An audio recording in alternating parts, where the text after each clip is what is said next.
für den Vortrag und für den Überblick über die verbesserten Investitionsbedingungen in der Demokratischen Republik Kongo.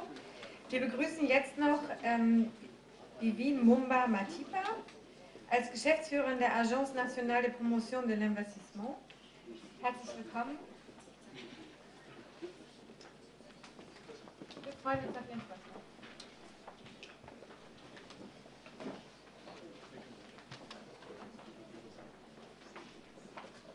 Monsieur le ministre de l'économie nationale, Monsieur le vice-ministre de la coopération internationale et de l'intégration régionale, Monsieur le représentant du ministère fédéral des Affaires étrangères et de la coopération au développement, Messieurs et Mesdames les représentants des ministères allemands, Messieurs et Madame les membres du corps diplomatique, Monsieur le Président de l'Africa Bering, distingués invités, Mesdames et Messieurs, tout protocole respecté. J'ai l'insigne honneur et peut-être la lourde tâche de vous parler des opportunités que la RDC offre. Pays aux potentialités immenses, la population congolaise continue à vivre dans une extrême pauvreté. C'est ce que d'aucuns appellent le paradoxe du Grand Congo. Mais c'est aussi le vocable de scandale géologique qui lui colle à la peau, qui explique ce paradoxe. Car la convoitise humaine a attisé des guerres qui ont meurtri sa population, non seulement dans sa partie orientale. Plus d'une décennie de guerre où la recherche de la paix a été au centre des préoccupations des gouvernants de la République et de son président, Son Excellence Joseph Kabila Kabange. C'est dans ce contexte particulier qu'il a signé le décret créant l'Agence nationale pour la promotion des investissements, l'ANAPI, en 2002, car il avait compris que la paix devait être soutenue par un certain niveau de développement et que ce développement avait comme passage obligé la transformation de nos potentialités, la création de richesses et d'emplois dont seul le secteur privé pouvait être porteur. Ma présentation se décline en 5 chapitres et comprend les thèmes suivants. La présentation sommaire de la RDC, bien que le ministre de l'économie a déjà touché un mot sur beaucoup de ce que je vais dire. La présentation des opportunités d'investissement, les mécanismes de sûreté et de garantie des investissements, les incitations offertes aux investissements et je terminerai par quelques success stories. Pays d'une superficie de 2 345 000 km², presque 5 fois la superficie de la France. La RDC est sous-peuplée avec toutefois une population de 70 millions d'habitants, la classant en 4e position sur le continent africain en matière de densité. Entourée de 9 pays limitrophes, le positionnement géographique de la RDC la place au centre de l'Afrique, mais elle pourrait tout aussi bien se prévaloir de l'Afrique de l'Est ou australe. La végétation congolaise est des plus variées, allant de la plaine aux montagnes. Je m'attarderai sur les opportunités en matière forestière plus tard quand je vous présenterai les opportunités dans ce secteur. Les grandes évolutions de l'économie congolaise peuvent être circonscrites globalement en 4 périodes, à savoir 1959 à 1973, croissance et inflation modérée. 1974 à 1988, ralentissement de la croissance et inflation ouverte. 1989 à 2001, déclin de la croissance, destruction des richesses et hyperinflation. 2002 à 2014, reprise de la croissance et inflation sous contrôle. En dépit d'une conjoncture internationale difficile, la croissance en RDC est restée vigoureuse et résiliente. Cette croissance la positionne dans le peloton de tête en Afrique subsaharienne, dont la croissance moyenne est estimée à 5,4% pour 2014, alors que celle de la RDC était de 9,5%, et nous espérons une croissance à double chiffre pour cette année. En ce qui concerne le régime politique et les institutions, le constituant congolais de 2006 a privilégié une démocratie semi-présidentielle avec comme institution le président de la République, le Parlement bicaméral constitué d'une Assemblée nationale et d'un Sénat, un gouvernement dirigé par un Premier ministre et un pouvoir judiciaire indépendant. Pourquoi est-ce que l'entrepreneur allemand irait-il investir en RDC? Je vous ai déjà parlé de la situation géostratégique de la RDC au carrefour de l'Afrique. Il y a cependant lieu de mentionner qu'il s'agit d'un vaste marché au cœur de l'Afrique, avec 70 millions d'habitants, mais un marché qui pourrait être étendu à plus de 400 millions d'habitants, si l'on tient compte de son ancrage dans les organisations économiques régionales telles que la SADC ou la COMESA, ou le COMESA. L'économie florissante et prometteuse de la RDC. Comme je vous l'ai dit, la croissance est une des meilleures sur le continent africain. L'environnement des affaires de plus en plus attractif et compétitif, mon collègue Maître Mangala vient de vous en parler d'une manière assez exhaustive. Une main-d'œuvre abondante et bon marché, mais surtout jeune. Des infrastructures de base en pleine construction, en pleine reconstruction et modernisation. Et enfin, des importantes réserves en ressources naturelles, j'y reviendrai plus abondamment. De nombreuses réalisations et avancées ont été réalisées ces dernières années. Mais je n'épinglerai au niveau politique que la restauration de la paix, la sécurité et la cohésion nationale après plusieurs années de guerre, d'agression et de crise politique. La restauration de la sécurité juridique et judiciaire des investissements, la protection et la libre circulation des personnes et des biens sur toute l'étendue du territoire, et enfin l'indépendance de la justice dont vous savez le rôle important en matière d'investissement. Au point de vue économique, le programme économique en cours d'exécution est centré sur la mise en œuvre d'un programme quinquennal du gouvernement, programme 2012 à 2016, posant les fondations pour l'émergence de la RDC vers 2030. Et évidemment, la mise en place du DCRP2 qui est en révision pour le moment. En ce qui concerne les opportunités d'investissement par secteur, je vais enfin vous parler vraiment des réelles opportunités qu'offre la RDC, et ce dans 9 secteurs différents. 15% seulement de la population congolaise a accès à l'électricité.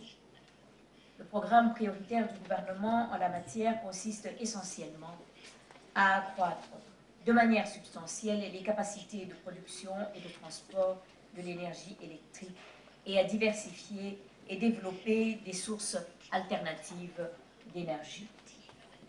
Le potentiel est énorme et comprend le potentiel hydroélectrique, soit 100 000 MW, représentant 23% du potentiel mondial, 37% du potentiel africain, et ce, avec 52% des réserves d'eau douce d'Afrique. Les biocarburants, dont les possibilités de production sont immenses. Les énergies renouvelables, solaires, éoliennes, biomasse et géothermique.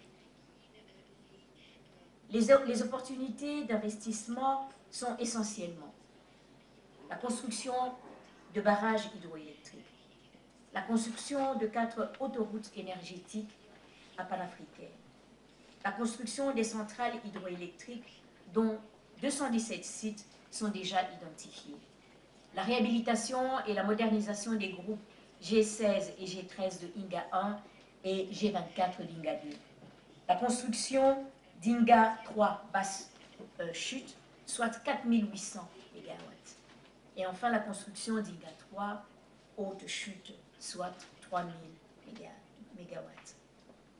La nouvelle loi a libéralisé le secteur d'électricité en ce qui concerne le transport, la distribution et la commercialisation. Mais ça, je crois que le panel sur l'électricité et l'énergie vous en dira plus. Le deuxième secteur, qui est l'agro-industriel, vise à accroître la production des produits vivriers et pérennes et à restaurer la sécurité alimentaire. La RDC, comme vous l'a dit le ministre tout à l'heure, a l'avantage d'avoir 80 millions d'hectares de terres arables et 4 millions d'hectares de terres irrigables, dont seulement 10% sont exploités actuellement. Les vastes étendues de pâturage permettent d'élever plus de 40 millions de têtes de gros bétail. Un potentiel halieutique de 700 000 tonnes de poissons par an, un climat varié et une pluviométrie abondante de 1000 millimètres par an.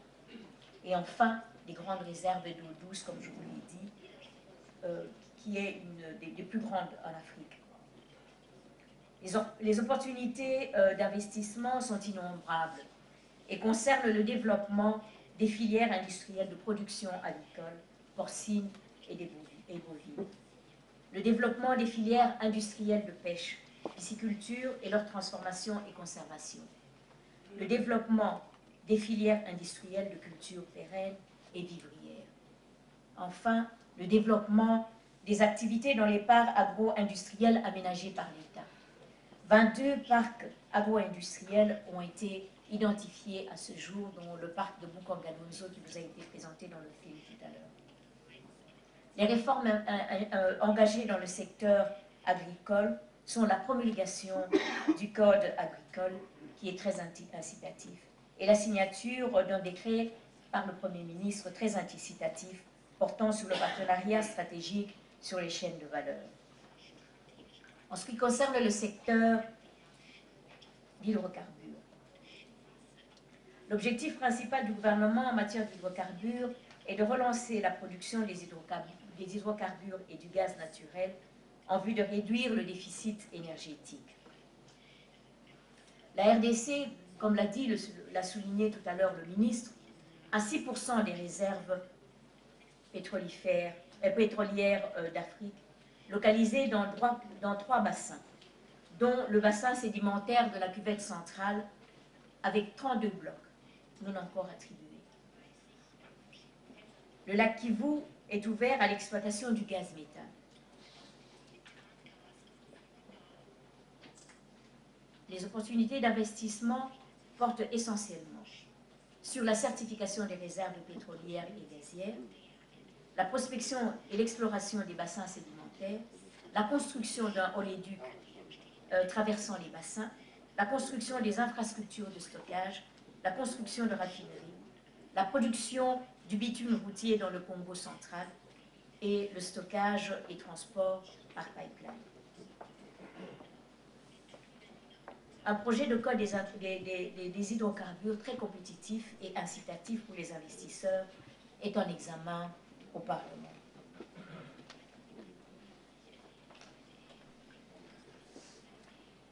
En ce qui concerne le secteur des mines, la République démocratique du Congo est connue pour son potentiel minier, représentant 1100 plus de sérénité que d'autres pays, le contexte de crise financière mondiale. Le gouvernement de la République démocratique du Congo, dirigé par son Excellence Augustin Matata Ponyo, et dont la préoccupation majeure est la transformation structurelle de l'économie en vue de l'accélération de l'émergence, s'attelle à remédier aux faiblesses inhérentes à notre économie. Tous les projets d'investissement privés qui viennent se greffer dans ce processus de transformation ne pourront qu'être soutenus et encouragés par les autorités de la République, et ce, au travers de l'Agence nationale de promotion pour les investissements. Je vous remercie pour votre indulgence patiente et votre attention soutenue.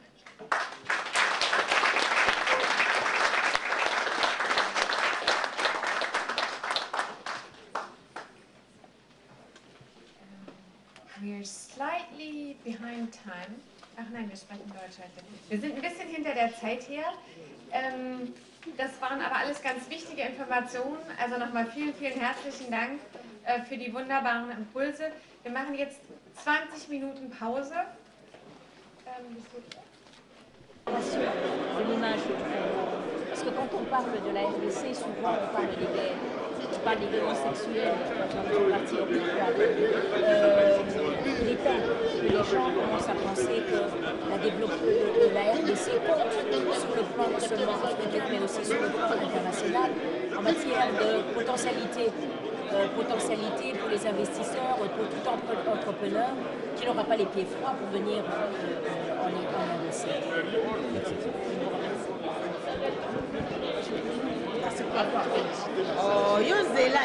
De la fait que vous êtes ici en Allemagne dans les femmes entrepreneurs. Vous êtes ici dans le cadre d'un forum qui réunit la République démocratique du Congo et l'Allemagne. Qu'est-ce que vous allez donner à la partie allemande et qu'est-ce que vous attendez de la partie allemande? Merci beaucoup. Je suis Eliane Mukini, présidente nationale des femmes entrepreneurs de la Fédération des entreprises du Congo. C'est vrai que je suis venue dans le cadre de ces forums pour parler, vendre mon pays, mais précisément parler du rôle de la Fédération des entreprises du Congo, le rôle que joue la Fédération dans le monde des affaires. Et donc, qu'est-ce que je vais donner à la partie allemande? Déjà, je vais leur dire de venir au Congo et d'être membre de la Fédération des entreprises du Congo pour que la fédération puisse s'occuper, n'est-ce pas, de leurs problèmes. Parce que la fédération, à travers son rôle du syndicat et des promoteurs des activités privées, est vraiment l'interface privilégiée, n'est-ce pas, des hommes d'affaires face au gouvernement.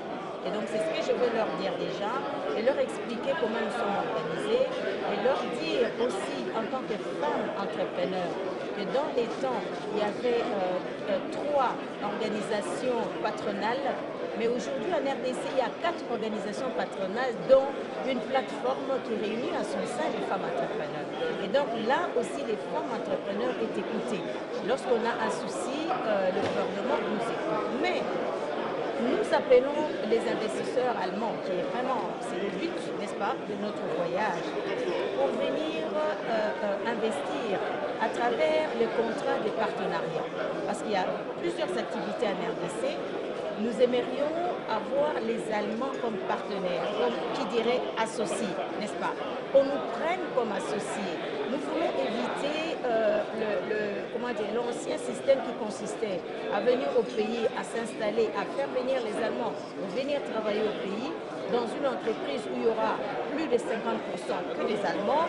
Bon, c'était bien, on aimerait qu'on sente ces partenariats-là à travers d'abord le partenariat entre un associé allemand majoritaire, et pourquoi pas avec un associé congolais, et voilà ce que nous attendons. Voilà.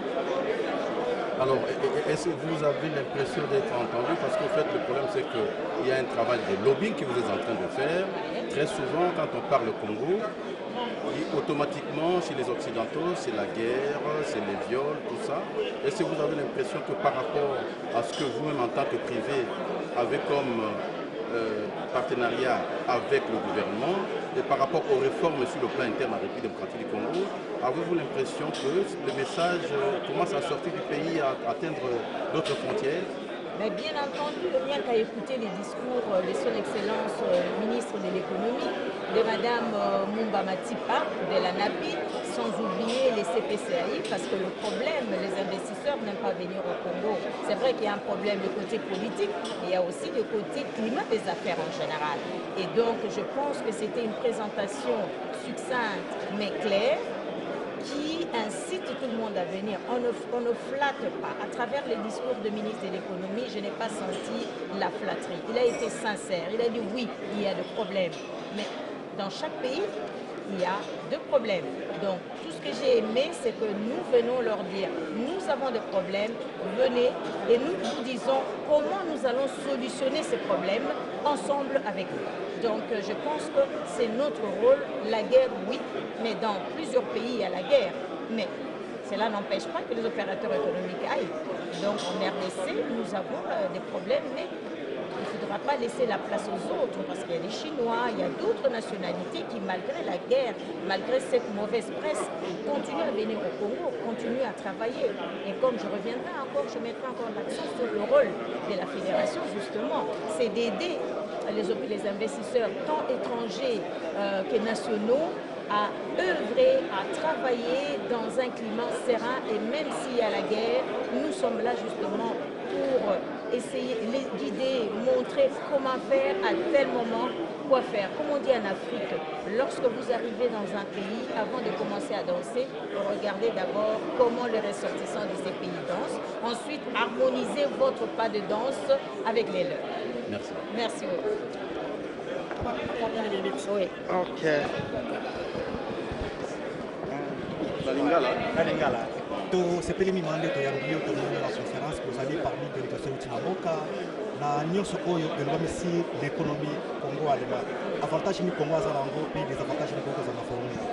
En tout cas, nous avons avantage aux alébélés. Avantage aux alébélés pour tous ces Allemands qui belé na simabaki na kibiso. Les lots toyé pour tout benga bango to le biboye à place na bino ezali. Donc ceux qui vont bailler va créer misala. Va komemela biso va créer débit, c'est vrai, mais il faut créer misala pour chômage et makasi. So va créer misala ba sala yango biso to senga bango soki baye ba engager kaka bandeko na bango te baya na mbongo na ndambo ya bato na bango baya pe bazoya biso bato ba travailler na bango nde wana avantage biso to kosi pour les promo TV na kata Berlin ani koyeba peut-être que se prêter mutu ko baye ba ko tala oui comme nangisa mama Eliane Munkeli na entreprise nos amis membre de la Fédération des entreprises du Congo, naza président national de la femme entrepreneur, il y a Fédération et entreprise du Congo. OK. Puisque vous voulez promoter tout j'ai l'impression que forum les amis qu'on gagnant wina wina et que vous avez la loi de la force, celui qui donne et celui qui dirige. Vous avez bonté.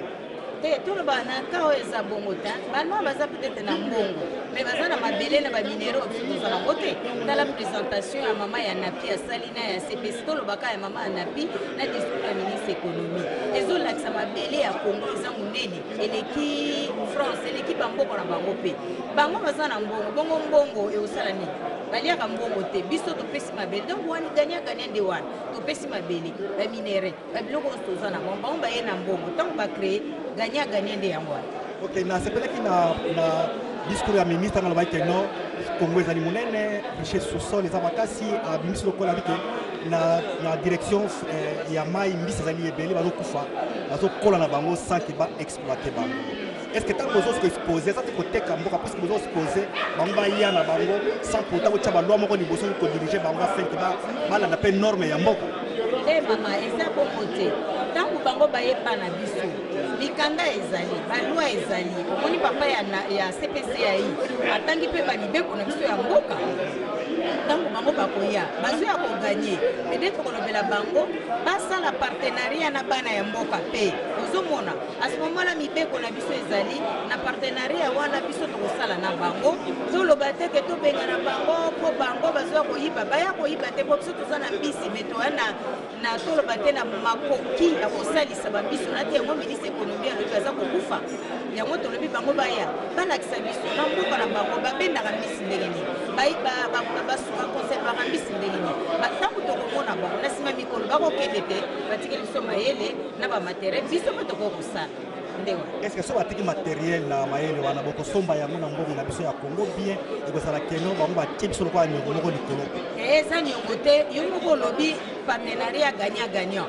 eza niongo te na ntango bango baye bango mpe bazwi te base retrouver base retrouver po mbongo batiaki eboti nguma bakie na nguma matériel etikali ya biso donc tolobi epai tozonga epai biso te tokoganye mingi ya koleka po ntango bango bakokende mwa banimateriel biso na Congo tozalaka te appareil ekufa okozobongisi et donc bapareil bakotikela biso na mayele oyo tokomona ntango bazosala elingi likambo tofungola biso tomona ntango bazosala kolobi so tomba bamoni guerre babandi bakei bano ya biso ya mboka mayele babi te biso tosalaki na bango moni awa basalaka bote toza nde bato bakoganye mais likambo moko ezaka nde tofungola mayele po toyebana ntango bango bazosala otala po biso babe na biso ezalaka ntango bango bazosala biso toke kopema tokomela mwa moko ntango wana nde tokorate.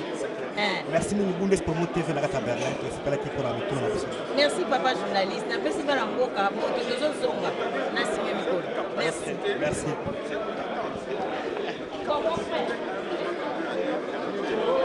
Ok. Ok. Au contrôler, ah ouais, t'as un accord. Viens green. Ok. Maman Mbote. Pour se présenter ce que vous allez nani, biso na bundes pour que sepeli ko yamba yo, pour que tout le monde tourne na ko se ko le kalan ko alelo. Je m'appelle Astrid Moussouga, je suis présidente congolaise de la commission femme adultère du Katanga. Je suis venue ici pour représenter mon entreprise et la FEC. Non seulement tout ce qui s'est parlé, quel est l'avantage de la part du Congo et des avantages nous sur le Namkwal? Les avantages, c'est que nous cherchons à ce que les investisseurs viennent chez nous, investir bakuya kwetu, hivi tujenga nchi, batu bashikuwa napata envie ya kuya kutubia. Wewe mwenyewe ulishakusikia kama pei iko develope, batoto wetu batapata makazi, watoto watafunza muziki, mahospitali itakuwa ya bien, tunatafuta sema bakuya hivi tujenga nchi. Donc il va gagner, winya. Sikoyo, la nyonso eza lokola que la loi de la plus fort, que non celui qui dirige et c'est celui qui donne et celui qui dirige. Non, lorsqu'ils viennent pour investir, c'est-à-dire nous allons faire le bénéfice ensemble. Et leurs bénéfices, ils peuvent repartir comme ils veulent, mais nos bénéfices, nous allons les investir dans le pays et ça va permettre à ce que notre pays puisse se développer. Merci beaucoup, Ezalaki Bundes pour notre Allemagne. Merci. Merci.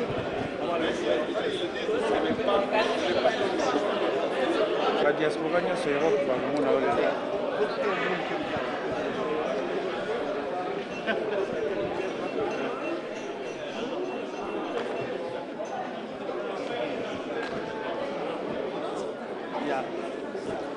Mama, lokola poza no mupaya na suka bongo pour ba diaspora biso so bazali na mokilo lingi na bango nini. Napesi bandeko na ngai nyonso. Na Swahili. Ninasalimia bandugu yangu bote bakongole beko nje ya Kongo, na baambia kama tunapenda kujenga Kongo na tunakuwa kutafuta bainvestisseur ndio tupata kufanya nchi yetu, batoto yetu basitoka tena kwenda nje, bakuya tujenga Kongo. Yango nde biti numerique bino kati na mboka. Nje ina yenyewe tuleta huko. Merci beaucoup. Merci. Sio sala kana nini? Bundes promo. Ah bon? Ouais. Faut payer sa carte. Faut payer sa carte. Est-ce que la paye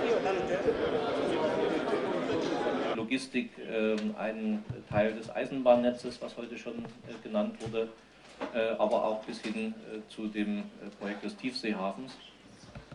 Und diese Projekte erfordern ganz einfach unter den Rahmenbedingungen, die teilweise auch gar nicht so schlecht sind, sondern die teilweise auch mit dem Image des Kongos, was ja heute Morgen schon mehrfach angesprochen wurde, zu tun haben, dass man einfach sehr individuelle, kreative Lösungen braucht, zusammen mit den Investoren, mit Großinvestoren, mit Banken, die bereit sind, sich auch in der Entwicklung dieser Projekte schon zu beteiligen. Also nicht mit fertigen Projekten zu kommen, sondern in der Entwicklung dieser Projekte bereits das Know-how der Investoren und die Wünsche der Banken, die diese Projekte finanzieren können, mit zu berücksichtigen. Kreative Finanzierungslösungen hört sich immer so ein bisschen abenteuerlich an. Wir beide wissen, wovon Sie sprechen, aber vielleicht mögen Sie da doch noch mal ein bisschen ins Detail gehen, wie denn die Kreativität da so aussehen kann. Ja, ich glaube, die Kreativität, die man braucht, und die liegt vor allen Dingen darin, dass man vielleicht verschiedene Finanzierungsinstrumente kombinieren kann und sollte. Es fängt ja an mit dem Eigenkapital, was in diese Projekte gesteckt werden muss. Da müssen Wege gefunden werden, wie man das, wir arbeiten ja gerade für kongolesische Investoren, für Firmen, die in der Regel heute nicht vergleichbar mit internationalen Konzernen über große Finanzmittel verfügen, sondern auf einem zwar sehr großen Schatz sitzen, vor allen Dingen Bodenschätzen, die eigentlich sehr große Werte darstellen, aber eben auch noch nicht so genutzt werden können für die Darstellung der Finanzierung.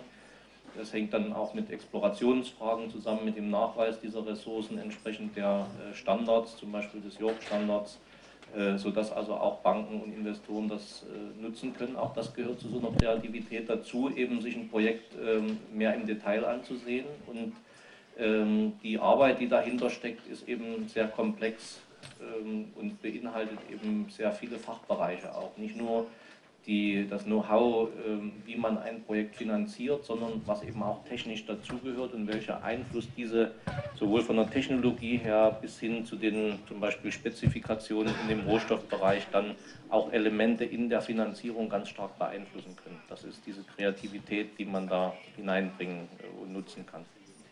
Und was raten Sie aktuell aus Ihrer Sicht? Sie sagten ja auch gerade, Sie arbeiten vor allem für kongolesische Investoren.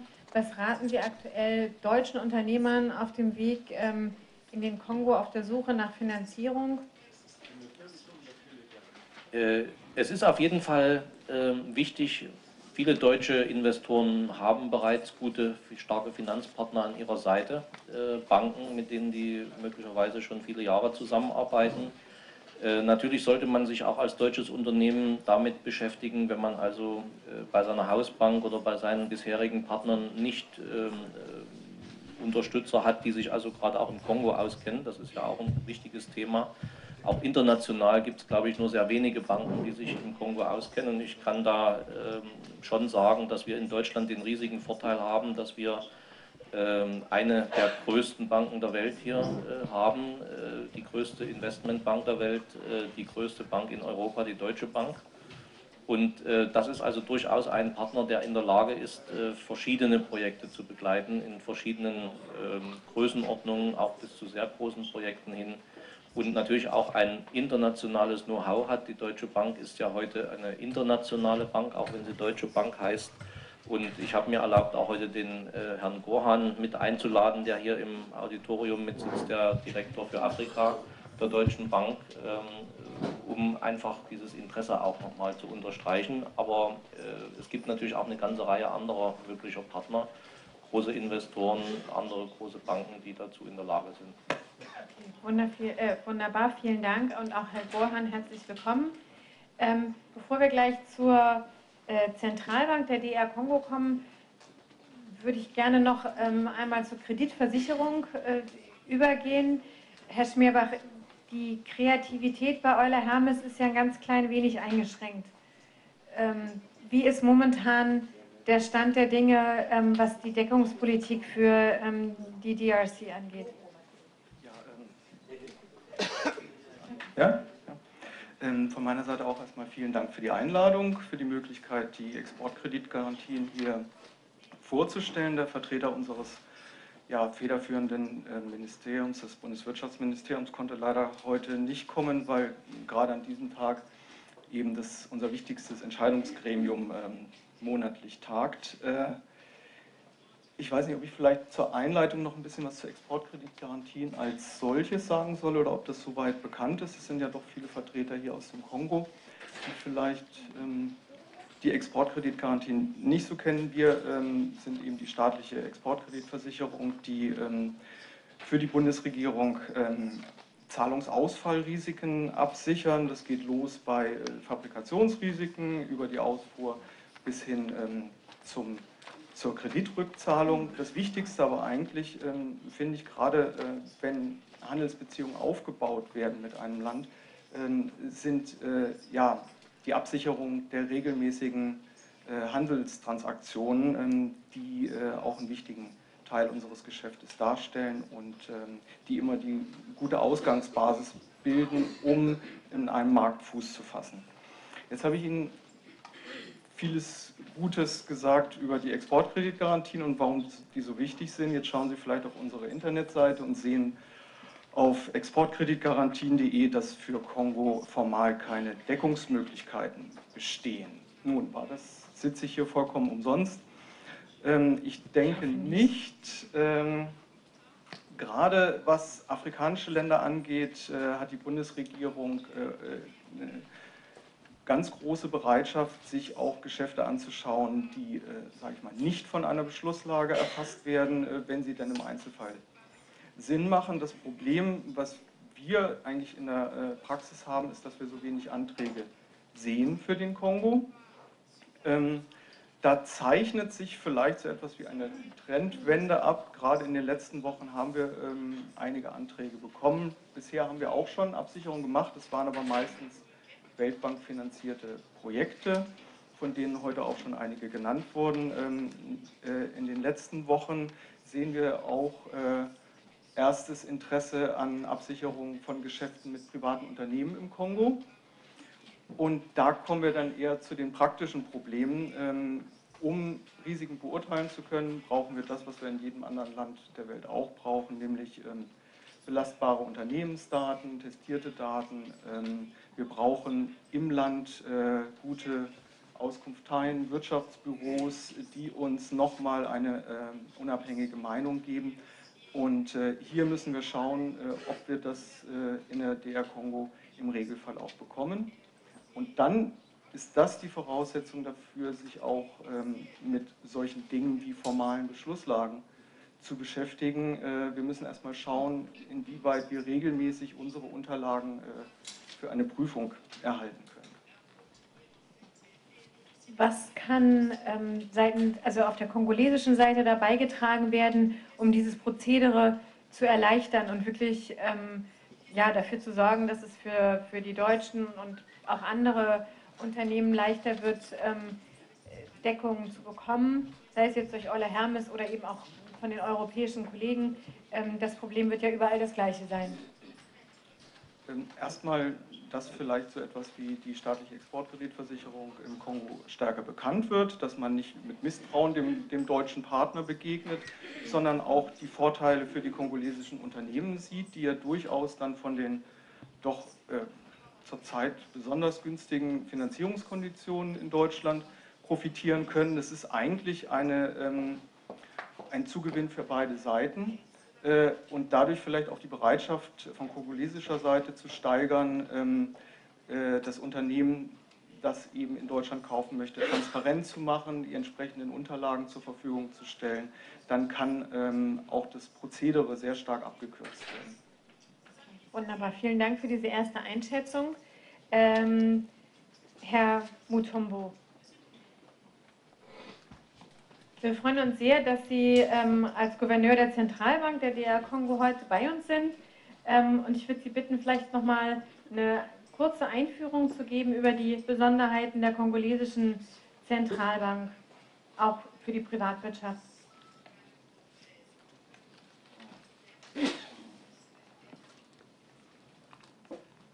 Merci Madame pour la parole. Je vais me faire accompagner par mon conseiller en matière économique pour le diapo.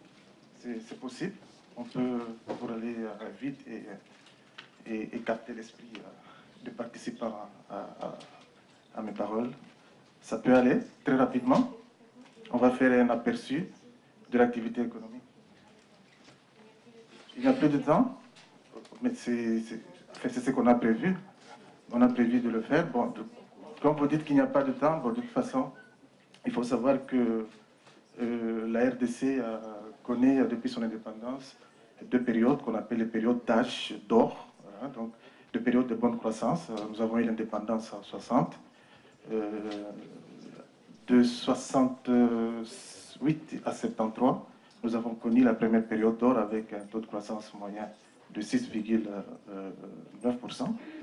Mais avec les mêmes caractéristiques de vulnérabilité comme aujourd'hui, dépendance au cours de matières premières, notamment dépendance à la demande internationale et les conflits, les tensions géopolitiques, les inégalités sociales qui restent encore des défis d'aujourd'hui. Donc nous avons fait 8 ans, c'est ça, 8 ans d'âge d'or. Et après, de 89 en 2001, nous avons connu une longue récession de 12 ans, avec une hyperinflation qui a atteint en 94-10 000%. Et la deuxième période d'âge d'or commence de 2002 à ce jour, donc on a 14 ans d'âge d'or, de bonne croissance. Si vous faites les comptes, 6 ans, 8 ans d'âge d'or, et nous sommes retombés dans une faible croissance et puis récession pendant 12 ans, mais là nous avons enchaîné 14 ans de croissance moyenne de 6,6%, Et pour les 3 dernières années, nous sommes parmi les 3 pays qui ont enregistré les taux de croissance le plus rapide au monde. Et du coup, on a des paramètres qui s'améliorent. Quand vous avez suivi les diapos de madame, on a un revenu faible, bien sûr, de 500, plus ou moins $500. Mais la récession nous a fait chuter à un revenu de plus ou moins $120. Donc, il y a beaucoup d'efforts. En ce qui concerne le développement des activités du secteur financier, également là, nous avons 18 banques, comme on l'a dit. On avait très peu de banques, moins de 9. Après la récession, je crois qu'on est tombé à 8, quelque chose comme ça. Et le crédit à l'économie, bien sûr, il est faible. Il est aujourd'hui à 2,1 milliards, mais nous avons en 2001 un chiffre de 30 millions seulement de crédit à l'économie, donc nous avons une multiplication par 70. Et nous avons les taux directeurs qui étaient à plus de 100% pendant la récession, mais aujourd'hui nous avons 2%. Et la Banque centrale a mené des réformes pour accompagner cette reprise des activités financières. Nous avons renforcé la supervision basée sur les risques. Nous avons renforcé les exigences en matière d'assainissement des institutions financières qui est maintenue. Et nous avons renforcé les exigences en matière de capital, de ratio de liquidité, de rentabilité et même de solvabilité. Et du coup, d'autres réformes ont suivi comme les mécanismes de résolution des crises financières, les mécanismes de prévention d'accidents financiers et pour cette année 2014, par exemple, aucune banque, sauf l'une qui a problème, n'a fait de perte. Donc une très bonne croissance et du coup la santé financière s'améliore d'année en année. Si vous regardez le ratio moyen de fonds propres réglementaires aux actifs pondérés par les risques, s'est amélioré de 24,5% en 2014, 23% en 2013. Donc on a une bonne santé et des raisons de croire à un avenir meilleur. Et nous regardons bien sûr l'avenir avec beaucoup d'ambition.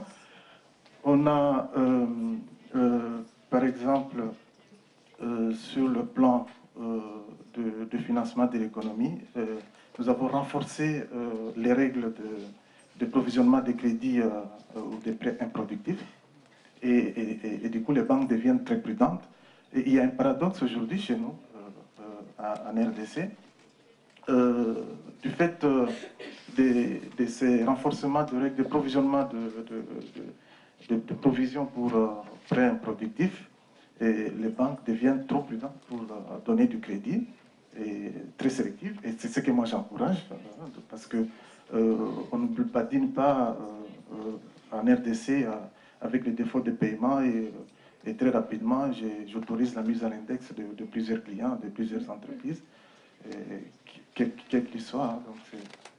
Et la situation est qu'aujourd'hui, les banques se retrouvent avec un encours des dépôts prêts à être donnés à la clientèle comme crédit, mais il n'y a pas de demande solvable. Vous avez des banques entières qui ont plus de 200 millions de dollars, il y en a qui ont plus de 150, et on peut faire les comptes jusqu'à un total de près de 1 milliard. Il n'y a pas de preneur de crédit avec une demande solvable. Des réformes pour accroître les crédits, nous les faisons. Dernièrement, il y a une semaine et demie, nous avons signé un accord de crédit réciproque avec la Société financière internationale, qui est une filiale de la Banque mondiale, pour également soutenir les activités de crédit. C'est une sorte de devise pour un montant illimité, je peux dire, mais nous avons commencé, compte tenu de cet encours qui dort encore, commencé par un montant de 50 millions de dollars. On a fait cet accord de swap. Et nous attendons que les clients, les opérateurs économiques formulent des demandes solvables. Nous avons insisté. Et si cela se passe bien, après évaluation, nous doublons le montant. Nous avons ce projet même avec la CDP, la Banque de développement de Chine, pour un montant de 500 millions. Mais nous attendons voir d'abord ce qui va se faire avec le peu de 50 millions. Mais il y a déjà plus ou moins 1 milliard qui dort dans les caisses de banque et qui ne trouvent pas preneur. C'est un paradoxe. C'est là que j'en appelle aux entreprises allemandes de s'associer en joint venture, en co-entreprise avec les entreprises congolaises, ou même d'aller seul, ceux qui estiment qu'il n'y a pas de garantie. Mais les garanties sont là. Vous savez, il n'y a pas que les assurances en RDC. Nous sommes dans beaucoup d'ensembles sous-régionaux qui fonctionnent bien comme les commerçants. Et dans les COMESA, nous avons des outils d'assurance au commerce, comme l'Agence africaine pour le commerce en Afrique. Nous avons signé il y a une semaine un partenariat. Il y a une conférence qui s'est tenue hier avec mon adjoint et le représentant de cette agence en Afrique. Et si vous vous rappelez bien, à un moment donné, ceux qui suivent l'actualité en RDC, il y a une année, il y a eu un incendie à Kasumbalesa qui a brûlé de camions entiers avec des conteneurs pour une valeur de plus de 100 millions de dollars. Mais ceux qui étaient assurés dans le cas du COMESA ont été très rapidement indemnisés. Et ça, on assure également les crédits, les crédits aux opérateurs économiques dans le cas du COMESA aussi. Donc il n'y a pas que les assurances qui sont en train d'être libéralisées chez nous. Et moi je demande que je sois l'autorité de régulation des assurances en RDC parce que j'estime que pour une efficacité de régulation, il faut confier ça à la Banque centrale. Ça c'est une parenthèse. Je provoque le ministre qui est là. Wunderbar.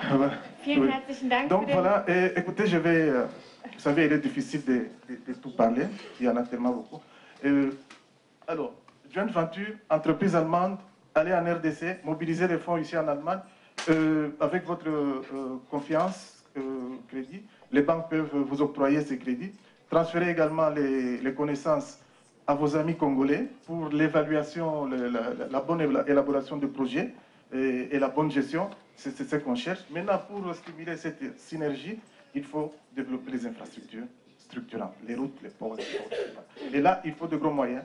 De gros moyens, c'est là qu'il faut que la RDC trouve des partenaires qui ont la volonté de l'aider. Je dis bien la volonté, on n'aime pas des intermédiaires qui nous font perdre le temps. On a besoin de partenaires qui vont nous permettre, sinon nous-mêmes nous traitons. On est en pourparlers avec la Deutsche Bank, on est en pourparlers avec Commerzbank, ici en Allemagne.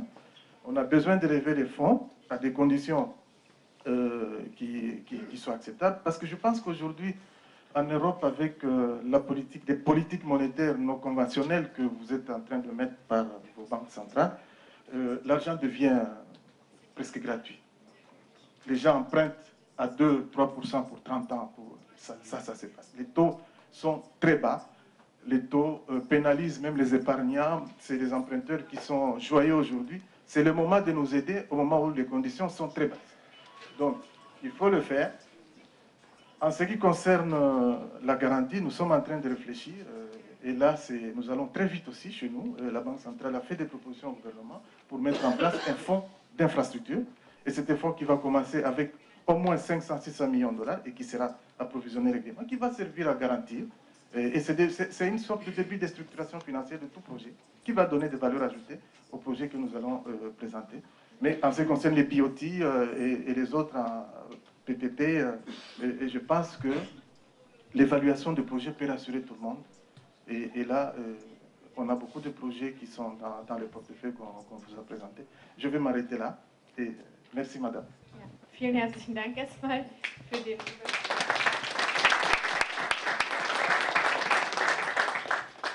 Ich würde dann gerne mit der nächsten Frage schon direkt an Sie gehen. Sie sind vorgestellt, Sie haben Ihre Arbeit vorgestellt.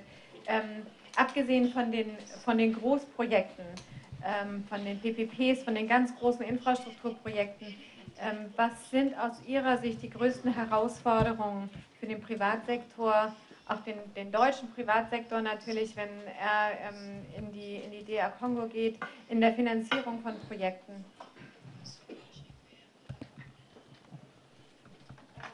Einfach nur reinsprechen. Merci Madame. Je commencerai par dire que les plus grands défis en fait que rencontrent les investisseurs en général, et pas seulement les investisseurs allemands, je commencerai par les investisseurs congolais au pays, c'est l'accès au crédit.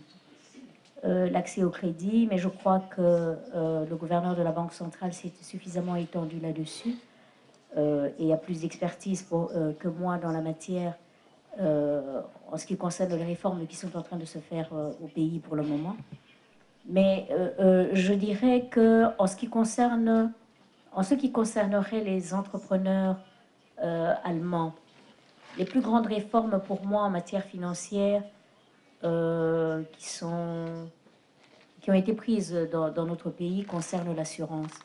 Et je reviens là-dessus parce que c'est un pendant important pour les investisseurs. Au Congo, nous avions une situation monopolistique au niveau de l'assurance et la loi qui vient d'être promulguée en 2014, en fait début 2015, par le président de la République et qui a libéralisé l'assurance, conforte et confortera les investissements qui pourraient venir de l'Allemagne, en ce qu'ils auront des structures d'assurance qui pourront être mises en place et la concurrence nécessaire pour que les primes payées soient conformes à ce qui se passe dans les autres pays, puisque la concurrence sera là. Et donc non seulement j'invite les entrepreneurs allemands qui sont dans le secteur de l'assurance de venir au pays, ouvrir des compagnies d'assurance, puisque comme je l'ai dit, c'est libéralisé, c'est entièrement libéralisé, parce que ça permettra à soutenir en fait les investissements en matière de garantie et de sécurité des investissements qu'ils font au pays. Je vous remercie. Welche Versicherungen speziell meinen Sie, ganz allgemein?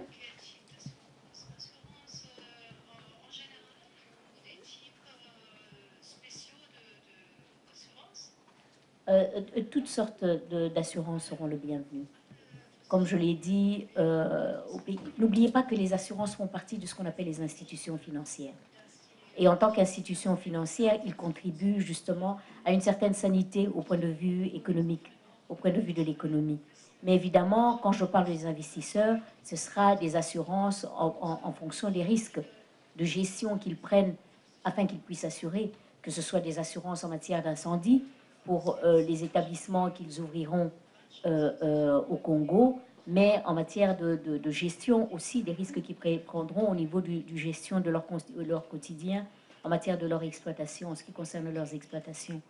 Et ça, c'est vraiment quelque chose de nouveau chez nous et qui est très important.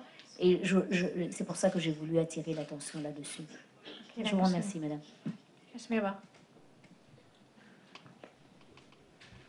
Vielleicht darf ich noch ergänzen, zusätzlich zu den sicherlich notwendigen Sachversicherungen, die jeder abschließen sollte, wenn er ein Unternehmen in der DR Kongo gründet. Vielleicht noch ergänzend, auch wenn es nicht in mein Metier fällt, es gibt natürlich neben den Exportkreditgarantien des Bundes auch die Investitionsgarantien. Kongo hat die Voraussetzungen dafür geschaffen, dass der Bund solche Absicherungen von ihren Investitionen, Beteiligungen etc. Übernehmen kann. Es gibt ein Investitionsschutzabkommen mit der DR Kongo und von daher besteht grundsätzlich die Möglichkeit, auch deutsche Investitionen, Beteiligungen im Kongo abzusichern.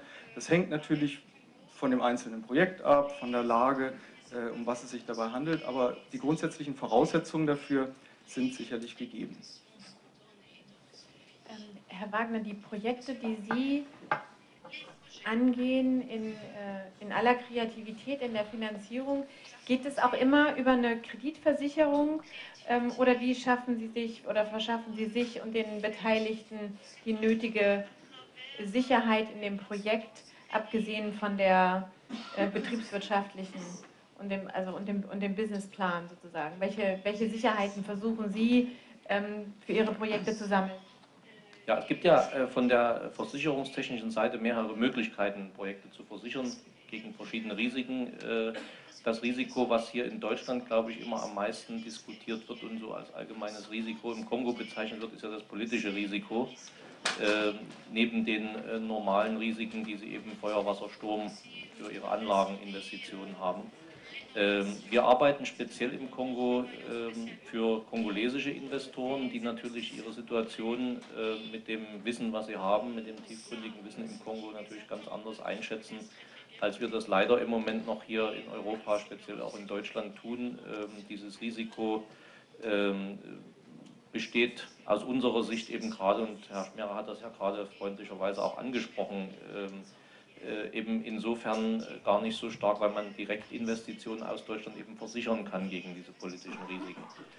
Gegen alle anderen Risiken können Sie Großprojekte dort auch ganz normal versichern. Und es gibt natürlich vor allen Dingen auch private Versicherungen, die diese Risiken tragen können. Also die Euler-Hermes-Versicherung ist ja ein staatliches unterstütztes Programm hier in Deutschland, was sicherlich auch etwas kostengünstiger ist als eine private Versicherung. Deswegen setzen wir uns auch sehr ein, dass das also möglichst auch auf die Liste der regulär gedeckten Länder mit rückt, der Kongo. Aber die privaten Versicherungen können also solche Versicherungsrisiken ohne weiteres versichern. Das kostet ein bisschen mehr, aber ist durchaus absolut betriebswirtschaftlich möglich. Und bei den privaten Versicherern ist die Willigkeit, das Risiko Kongo sozusagen zu tragen, wenn man das jetzt versicherungstechnisch ausdrücken will, groß genug, um den Markt ausreichend zu bedienen aus Ihrer Erfahrung? Ja, ich glaube, unsere Erfahrung ist, dass der Markt Kongo international gesehen, mal abgesehen von deutschen Institutionen, wesentlich risikofreudiger betrachtet wird und dieses Risiko also schon viel mehr in eine Ferne gerückt ist.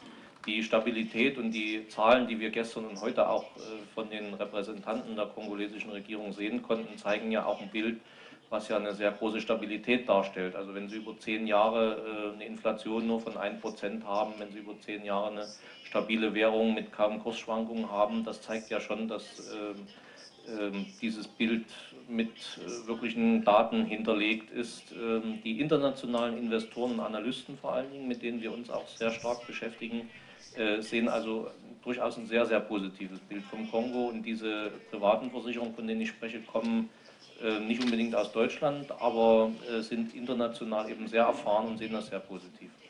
Okay, Dankeschön. Meine Damen und Herren, haben Sie Fragen an die Panelisten? Bitte ganz.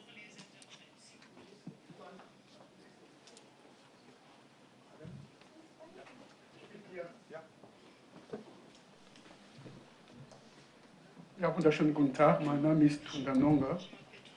Ich bin kongolesischer Staatsbürger und lebe hier in Berlin, in Deutschland.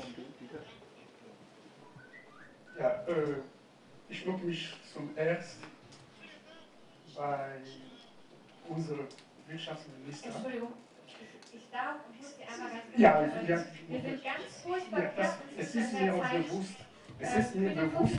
Bitte tun Sie mir einen Gefallen, sagen Sie. Dankeschön. Ich möchte mich zuerst Bitte tun Sie mir einen bedanken. Gefallen und sagen Sie einfach Ihren Namen. Ich habe schon gesagt, mein Name, ich wiederhole, bitte, lassen Sie unterbrechen mich nicht. Mein Name ist Tundanonga. Ich bin kongolesischer Staatsbürger, der in Deutschland, in Berlin lebt. Und ich möchte zum Ersten bei meinem Minister für Wirtschaft, bei der Vertreter von CPAIC und von ANAPACI bedanken wegen ihrer ausführlichen Auskunft zur Lage der Investitionskodex in Kongo und die ganze juristische Sicherung. Meine Frage richtet sich an Herrn Schmarbach. Herr Schmarbach, Sie wissen das aus der Homepage von der Bundesministerium für Wirtschaft und Energie, was über Exportkreditgarantie geht. Ich habe heute, so gestern gegen 0 Uhr, bin ich auf ein Portal gegangen und habe ich folgende Auskunft genommen. Kurzfristig, kurze Information für Kongo. Kurzfristig, es bestehen keine Wirkungsmöglichkeiten. Mittel- und langfristig, es bestehen keine Wirkungsmöglichkeiten. Sicherheiten, Landegruppe, Stufe 7. Und diese Stufe 7 steht weiter. Entschuldigung, Es ist sehr wichtig. Nein, ich weiß, aber Herr Schmarbach hat genau das eingangs gesagt, dass wenn Sie auf die Webseite... Ja, mein Minister weiß es nicht und seine Delegierte wissen es nicht. Ich gehe weiter. Landesbeschlüsse. Ganz freundlich, das Wort abzugeben, Ja, weil eine Sie jetzt Sekunde. gerade Sachen... Nein, Eine Sekunde. weil Sie gerade Landesbeschlüsse. Sachen wiederholen, die Herr Schmarbach schon gesagt hat und ich jetzt gerne Bitte. jemand anderes das Wort geben möchte, damit wir weiter... Landesbeschlüsse, der deshalb keine Wirkungsmöglichkeit bestehen, Kongo und Korea. Und jetzt die Frage ist, welche Garantie gibt Herr Schmarbach an deutsche Investoren in Kongo, wenn auch diese Dokumente gibt es nicht. Darf man nein, das hat er nicht gesagt. Das ist noch was. Das hat er nicht gesagt. Herr Schmerbach, beantworten Sie die Frage gerne nochmal.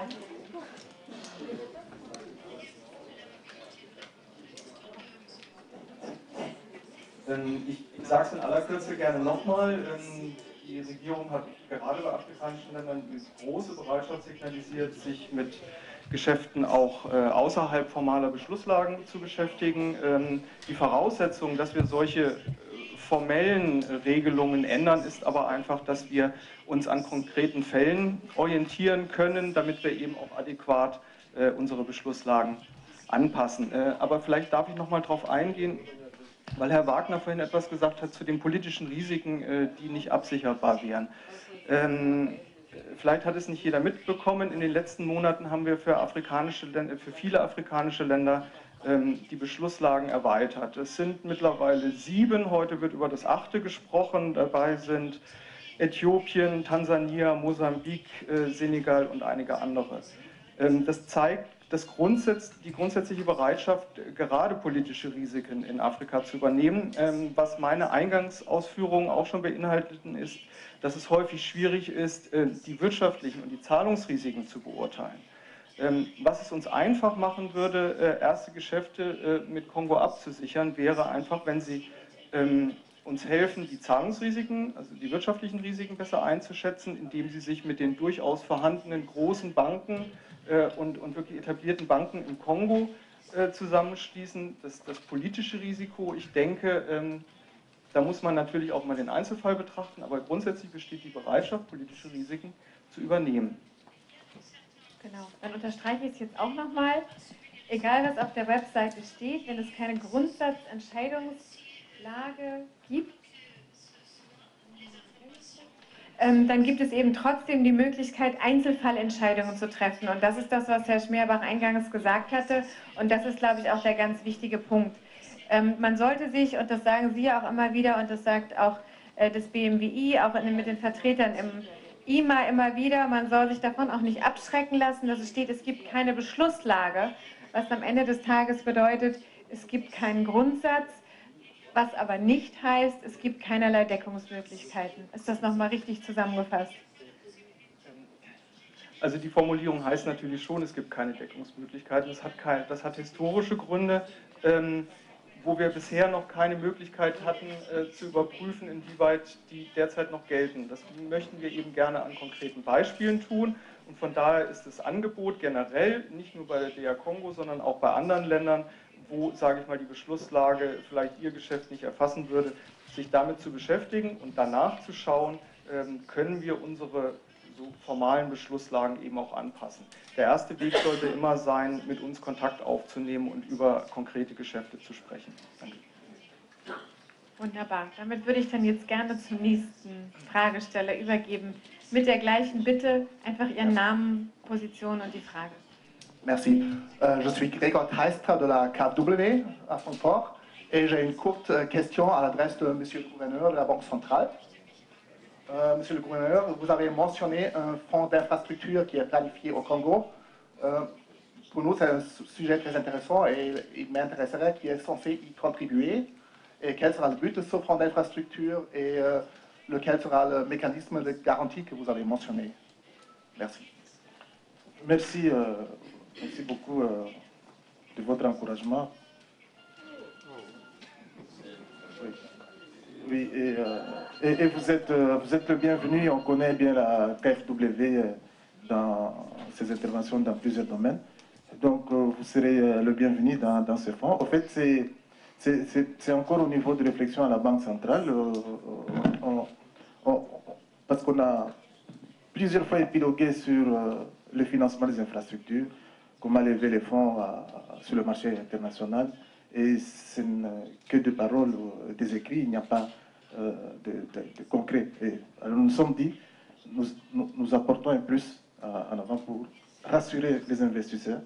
Et donc ça apporte une sorte de garantie, parce que lorsque vous avez ces fonds de garantie et que vous cherchez à lever 1 milliard ou 2 milliards, et que vous dites aux investisseurs que les 500 ou les 600 millions, voire plus, c'est une garantie déposée dans une banque de premier rang. Donc, en cas de défaillance du côté de la partie congolaise, voilà ce qui va être donné. Ou même à l'avance, pour préfinancer les études, le fonds de garantie va assurer ce financement. Bon, en fait, je ne suis pas spécialiste, je suis macroéconomiste, je suis gouverneur de la Banque centrale, mais j'ai mes spécialistes qui sont en train de travailler. Et effectivement, nous sommes en train de négocier avec le gouvernement dans le cadre de l'augmentation de réserves de la Banque centrale, parce que notre marché est très dynamique. Nous achetons des devises de dollars notamment sur notre marché. Et vous savez, il y a des risques financiers lorsqu'on se met dans cette politique d'accumulation de réserves, parce que ça gonfle le bilan et il peut y avoir tous ces risques de variation de taux avec les politiques monétaires qu'on met ici chez vous. Et il faut que l'État soit en mesure également de nous aider en cas de risque. Mais c'est un projet qui doit être mis en œuvre. Ça, c'est fait. Alors, comme j'ai la parole, je profite. Lorsque je parlais de la période d'âge d'or, 14 ans, donc il ne faut pas laisser encore cet âge d'or partir, comme ça a été en 67, 73. Donc il faut consolider, stabiliser et maintenir cet élan. Et qu'est-ce qu'on demande aux investisseurs? Je peux vous dire que l'économie congolaise dépense chaque mois 1,1 milliard au jour d'aujourd'hui. Chaque mois, nous dépensons 1,1 milliard de dollars pour importer. Et au moins 50% de ces importations couvrent les produits alimentaires, les produits énergétiques, des produits qu'on peut produire chez nous. Donc, ça montre les opportunités, la profitabilité qu'il y a à investir chez nous en RDC. En ce qui concerne les risques, on peut innover dans les idées. Comme je dis, je pars comme ça. On peut innover dans les idées. Pourquoi pas ne pas faire syndiquer une banque ici, une banque du Congo, pour une entreprise allemande, pour une joint venture. Et la Banque du Congo, une banque commerciale du Congo, je vous ai dit, nous avons la Petia Bank qui est du COMESA, nous avons la CA qui est du COMESA, pour garantir les crédits, pour assurer les crédits, pour assurer l'exportation, l'import, et faire une sorte de mix financier. Et je crois, et c'est ce qu'a parlé mon ami qui a parlé du cas par cas, on peut évaluer des projets au cas par cas, on voit la rentabilité, la profitabilité de ce projet, l'assurance qu'il y a. Et je suis également content d'apprendre les risques politiques. Je crois qu'il ne faut pas le prendre en compte. Aujourd'hui, il peut y avoir des petits soucis dans un pays, mais je crois que les infrastructures économiques, les biens d'autrui sont sécurisés généralement. Ce n'est pas touché.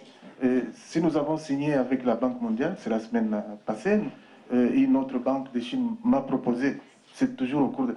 Donc, je crois, même quand nous partons au Fonds monétaire international, à la Banque mondiale, on nous dit toujours de ne pas mettre en avant les considérations politiques. Je pense qu'on a intérêt aujourd'hui à aider le pays qui a... Aujourd'hui, nous sommes presque 80 millions d'habitants. Nous avons vocation à doubler tous les 20 ans. Avant, on doublait tous les 25 ans, maintenant, on double tous les 20 ans.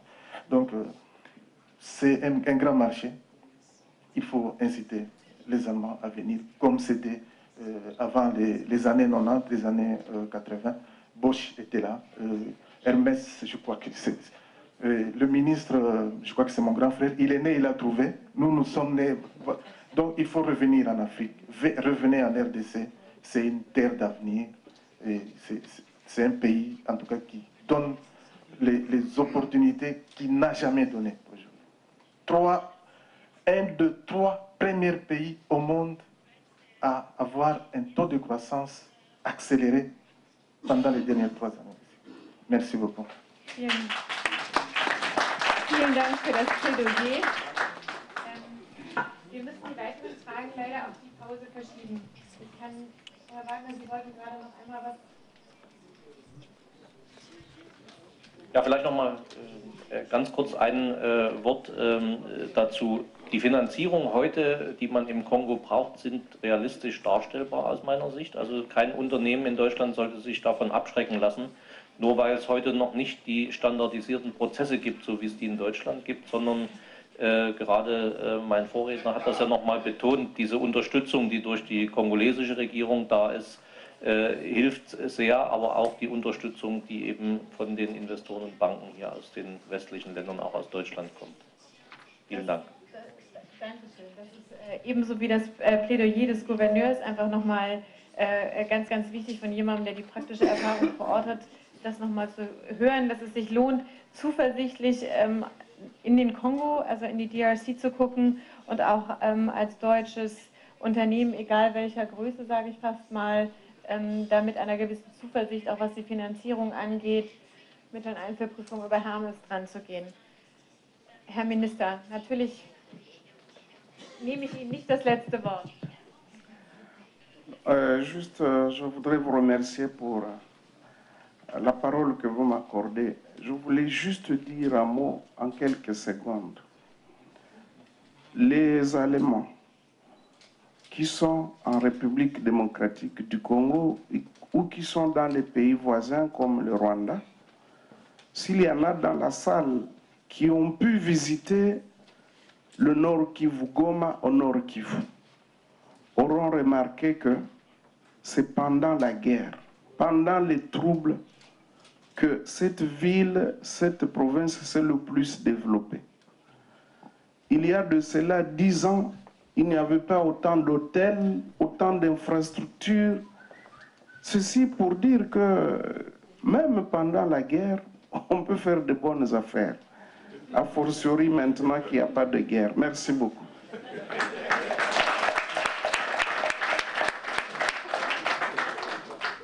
Ein besseres Schlusswort kann ich mir gar nicht vorstellen. Wir haben hoffentlich gleich in der Pause auch noch ein bisschen weiter Zeit zu diskutieren. Auch mit Ihnen vielen Dank, dass Sie sich weiter so aktiv einbringen. Vielen Dank, Herr Mutombo, vielen Dank, Herr Dr. Wagner, vielen Dank, Herr Schmierbach und vielen Dank, Frau Matipa. Wir haben jetzt noch einen Ausblick auf den Bergbausektor vor der Mittagspause. Ich freue mich darauf, dass wir diesen Sektor, der im Film schon ein bisschen vorgestellt wurde, jetzt noch ein bisschen genauer betrachten können. Ein ganz wichtiger Bereich im Kongo. Ich bitte die Redner nach vorne. Si vous êtes un mauvais la banque demande de mise en index, je ferme les yeux juste. Aujourd'hui,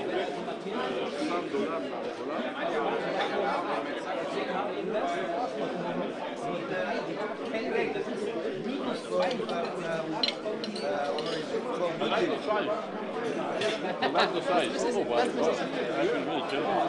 les semences qui sont certifiées. Et ces semences certifiées,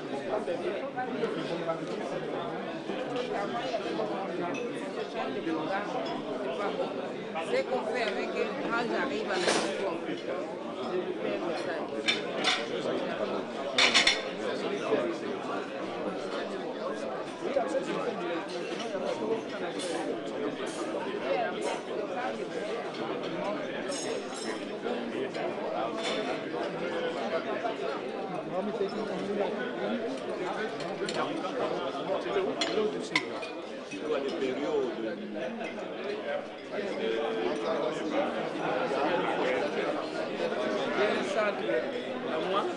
J'ai fait 1001 choses.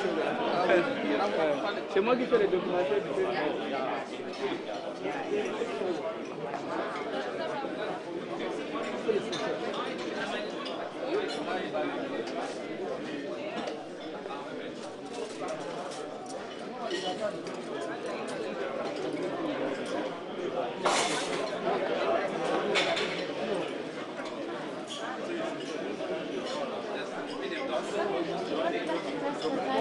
Super.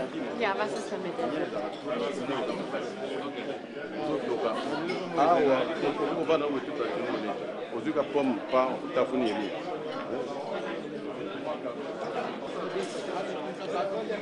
Wie ein bunter Hund, mich kennt jeder. Ich habe auch gehört, Haarausfall.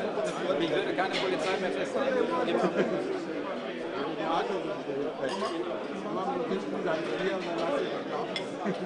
Sag nur, wer ich bin. Oh, ist in Ordnung, ist in Ordnung.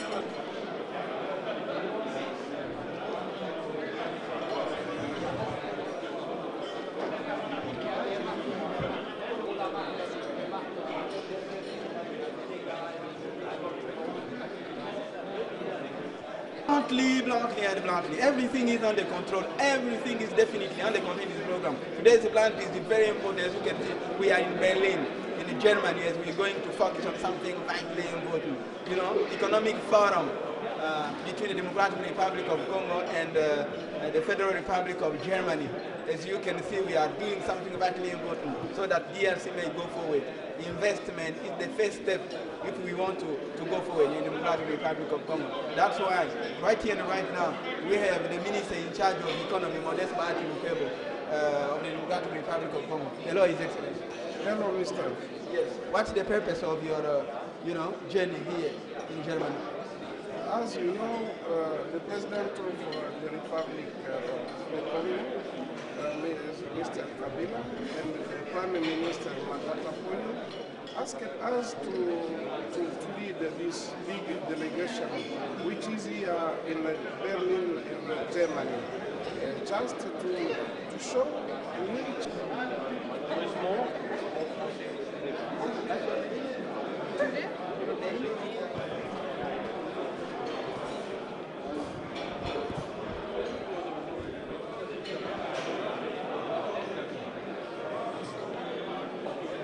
La conférence de Berlin, c'est ici où on a partagé pratiquement le Congo dans ses limites actuelles et que vous avez choisi pour cette fois-ci de venir également frapper à la porte de l'Allemagne pour une coopération par rapport à l'évolution au niveau des affaires.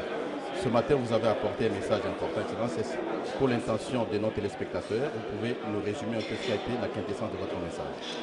D'abord, je dois dire merci à son Excellence Monsieur le Premier ministre, Augustin Matata Ponyo, qui, sur ordre du Président de la République, son Excellence Joseph Kabila Kabange, m'a confié cette tâche de conduire une forte délégation de 46 personnalités ici au Forum économique de Berlin en Allemagne.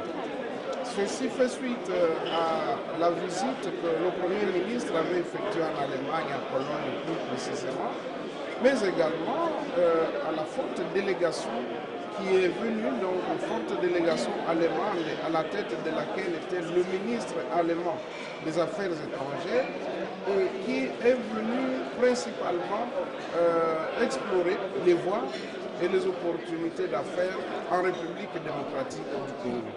À la suite de cette visite de la délégation allemande, nous avons estimé que maintenant, il nous revient à nous, Congolais, de venir présenter non seulement aux investisseurs, mais aussi à l'opinion publique allemande les opportunités d'affaires en République démocratique du Congo. Pour tout dire ce que j'ai dit lors de mon intervention, j'ai dit que c'est vrai que le bon Dieu nous a dotés de beaucoup de ressources. Nous avons beaucoup de ressources naturelles, on a des terres, on a des diamants, on a de l'or, on a tout. Mais malgré ça, nous demeurons quand même un pays pauvre. Et donc, il faut casser ce paradoxe-là. C'est-à-dire qu'il nous manque sûrement quelque chose. Ce qui nous manque, c'est la technologie. Ce qui nous manque, c'est l'intelligence économique. Ce qui nous manque, c'est l'expérience des affaires. Or, des pays qui ont poussé vers l'intelligence économique, vers la technologie, bien qu'ils n'aient pas de ressources, sont classés parmi les grandes puissances économiques du monde, en commençant par le Japon, l'Allemagne. Ces pays-là n'ont pas de ressources, n'ont même pas un dixième des ressources naturelles que nous avons. Mais comment nous demeurons pauvres? Et ainsi, nous avons pris conscience que, effectivement, pour que nous sortions de l'état de pauvreté, nous devons voir comment transformer nos ressources naturelles en richesses réelles. Et pour le faire, il n'y a pas de honte, il faut aller vers ceux qui détiennent les capitaux, ceux qui ont la technologie, ceux qui ont l'expérience, ceux qui ont le sens des affaires, et parmi lesquels les Allemands, qui sont reconnus mondialement comme étant des experts en termes d'affaires. La preuve, c'est que c'est la première économie européenne, donc la première puissance financière économique de l'Europe. Et non, nous avons dit, nous allons apporter ce que nous avons comme opportunité. Vous savez que rien que pour l'agriculture, nous avons 80 millions d'hectares de terres arables.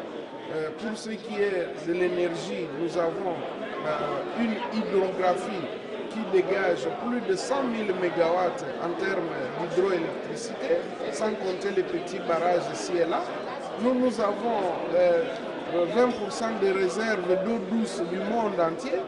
Nous avons à peu près 6% des réserves pétrolières du monde.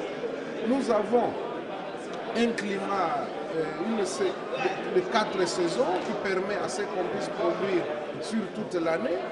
Nous avons autant de potentialités, ne parlons même pas des mines parce que nous avons plus de 1100 minéraux listés, mais malgré ça nous demeurons pauvres. Voilà pourquoi nous avons dit qu'il est temps pour que, grâce à l'embellie économique qui se dessine dans notre pays par la stabilité économique, par la croissance économique qui en 2014 a atteint pour la toute première fois les 9,5%, grâce à une inflation maintenue en dessous de 1%, grâce à une stabilité monétaire, nous avons dit qu'il n'y a pas meilleur moment, et surtout que nous mettons l'accent sur l'amélioration du climat des affaires.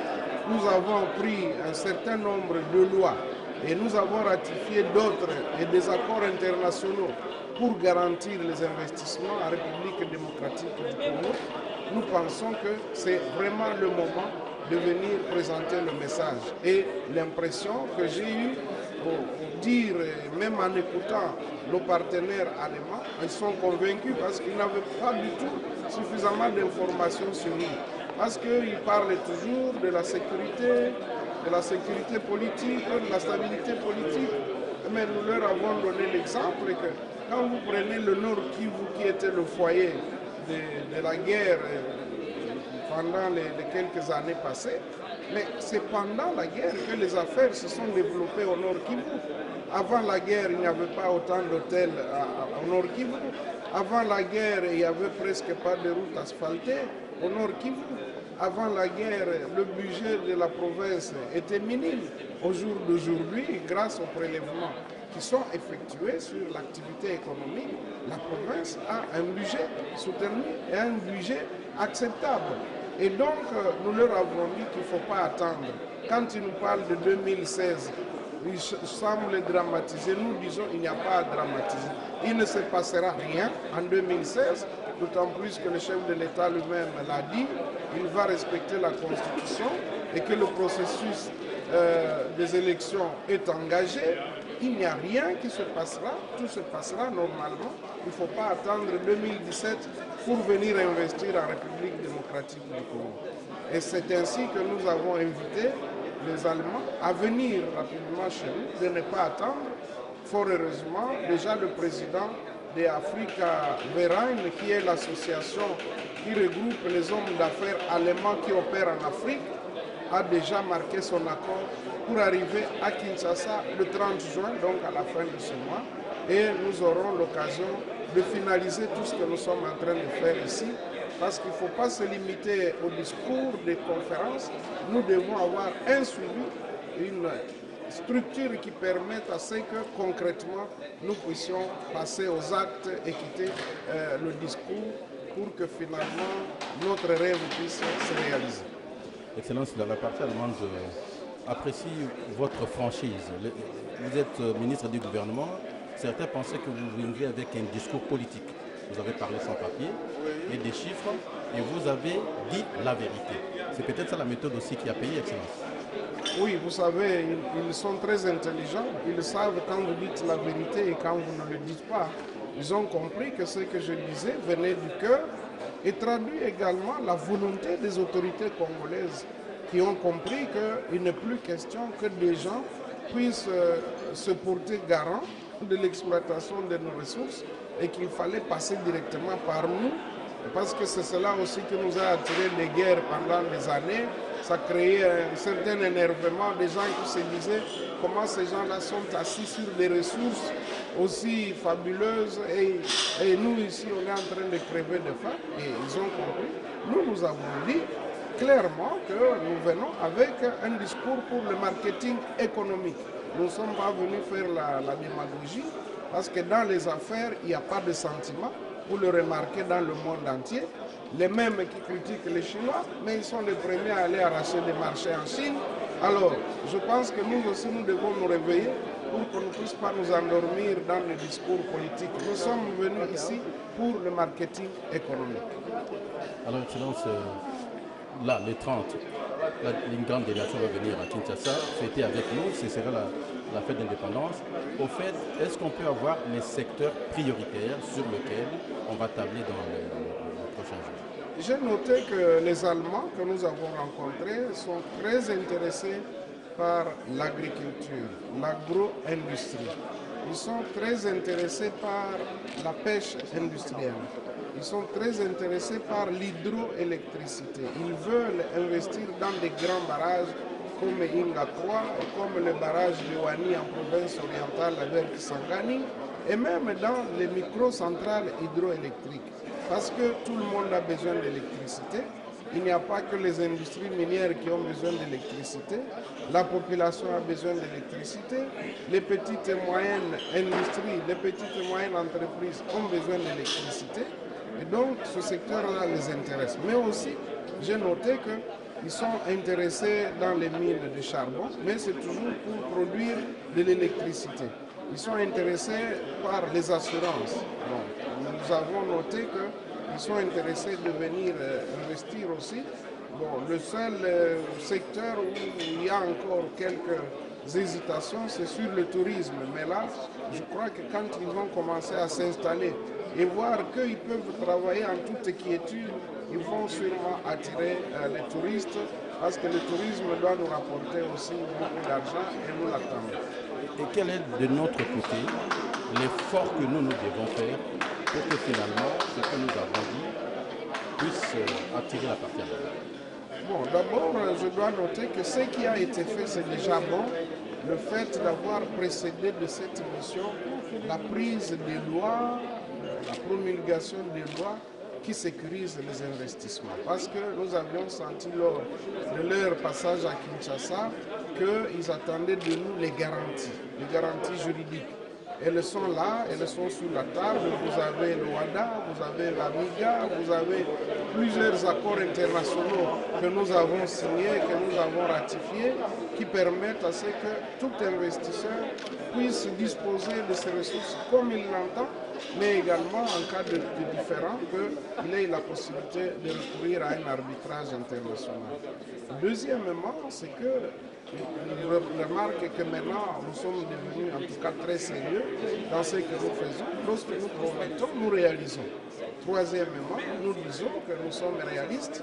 Nous ne voulons pas, au nom de quelques principes de souveraineté, nous enfermer sur les ressources alors qu'on n'y gagne rien. Et on a tout intérêt à mettre ces ressources-là en œuvre de manière qu'elles puissent nous profiter et qu'elles profitent aussi à nos partenaires. C'est ce qu'on appelle le gagnant-gagnant. Je crois que c'est ça notre message et c'est ça notre détermination. Merci.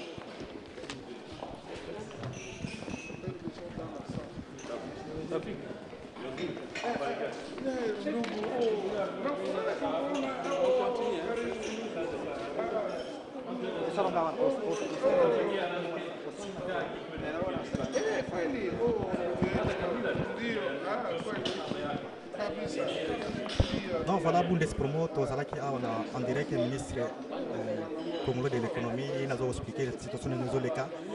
Bitia Forum Oyo, Ezali, gagnant, tout le monde tout est bien, donc Congolais va balader, nous sommes les cas. Voilà, merci mille Bundespromo, photo en direct. Bluntly, everything is under control. Everything is definitely under control. Today's blunt is complaining. Today's blunt is exciting.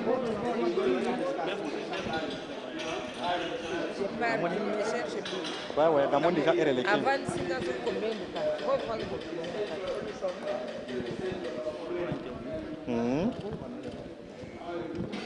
Je peux te remarquer ça, il intervient, ouais.